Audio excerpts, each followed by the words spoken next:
আমাদের কর্মী সম্মেলন আমরা যখন আউটডোর প্রোগ্রাম করবো আমাদের মেসেজ থাকবে, তবে আজকে আমাদের কর্মীদের কাছে মেসেজ এটাই যে আপনারা এলাকায় এগিয়ে যান, এলাকায় চলে যান, মানুষের সাথে কথা বলুন, সাধারণ ভোটারদেরকে কনভিন্স করুন।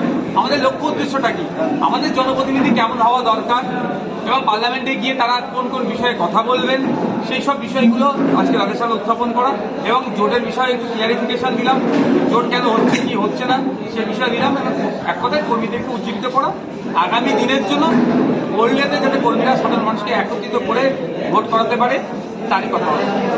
শুধু উত্তর বাংলা নয়, সারা পশ্চিমবাংলাতে তৃণমূলের এখন মুসলিম জনসংখ্যা যেখানে বেশি, আমি কোড আনকোড বলছি আবার, পশ্চিমবাংলায় যেখানে মুসলিম জনসংখ্যা বেশি সেই সমস্ত মুসলিম এলাকাগুলোতে গিয়ে পাড়াতে গিয়ে তৃণমূল কংগ্রেস বিজেপির ভয় দেখাচ্ছে তথা সিএ এর ভয় দেখাচ্ছে।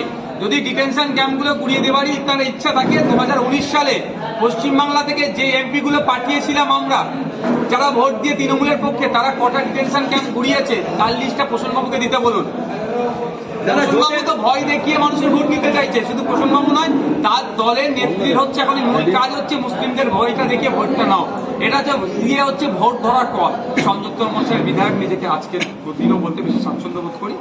লোকসভা নির্বাচনের মাথায় রেখে আমরা চেষ্টা করেছিলাম যে বিজেপি তৃণমূলকে হারাতে, একজন সিএ আনছে আর একজন সিএ ভয় দেখিয়ে ভোট নিচ্ছে, এই দুটো শক্তিকে হারাতে আসুন ঐক্যবদ্ধ হয়ে লেফট ফ্রন্ট, কংগ্রেস আর আইএসএফ মিলে এক ঐক্যবদ্ধ হয়ে লড়াই করি।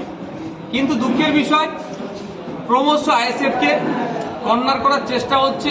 কংগ্রেস তো আমাদেরকে নাকি পাত্তাই দিচ্ছে না, তো তারপরেও আমরা আর কয়েকটা মুহূর্ত হয়তো অপেক্ষা করব, অন্যথায় আমরা আমাদের মতো যেভাবে মনস্থির করেছিলাম একক লড়াই করলে 20টার অধিক সিট দেব, হয়তো 20টার অধিক না সিট দিলেও আজটাতে সীমাবদ্ধ থাকবো না, আজের ডবলও হয়তো হয়ে যেতে পারে। আমরা এককভাবে লড়াই করব, আর এককভাবে লড়াই করার জন্য আমাদের মানসিক প্রস্তুতি অনেক আগে থেকেই আছে।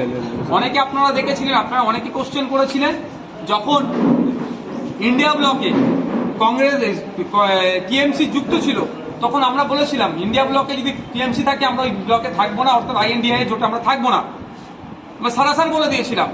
তখন আমরা এককভাবে লড়াই করার জন্য মানসিক প্রস্তুতি ছিলাম।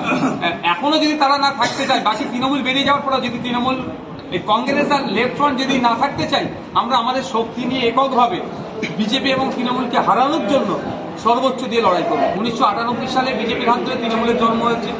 1999 সালে বিজেপির সাথে কি সরকার ছিল তৃণমূলের?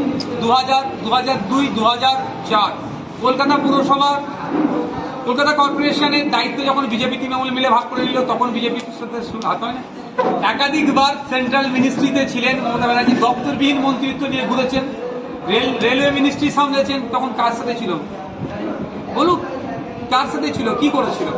আর আমি এই জায়গায় বলছি, কেউ যদি মনে করে তৃণমূলের অত্যাচারে বিজেপিকে ভোট দেবার, বিজেপির সাম্প্রদায়িক রাজনীতিকে প্রতিহত করতে তৃণমূলকে দেবো, দিনের শেষে এই দুটো দলের ভাঁড় একটা জায়গাতেই, যেখানেই দেবেন একটা জায়গায় করবে নাগপুরে। আমি অনুরোধ করব এই দুটো দলকে বিসর্জন দিন। ফুল অনেকদিন ধরে আমরা শুকলাম, 2014 থেকে একটা ফুলের গন্ধ নিলাম, 2011 থেকে একটা ফুলের গন্ধ নিয়েছি, দুটো ফুল এখন এক্সপায়ার হয়ে গেছে। এক্সপায়ার ফুল যদি ঘরে রাখা হয় সেটা দুর্গন্ধ ছড়াতে শুরু করেছে, পোকা জন্মাবে, আমাদের স্বাস্থ্যের পক্ষে ক্ষতি হবে।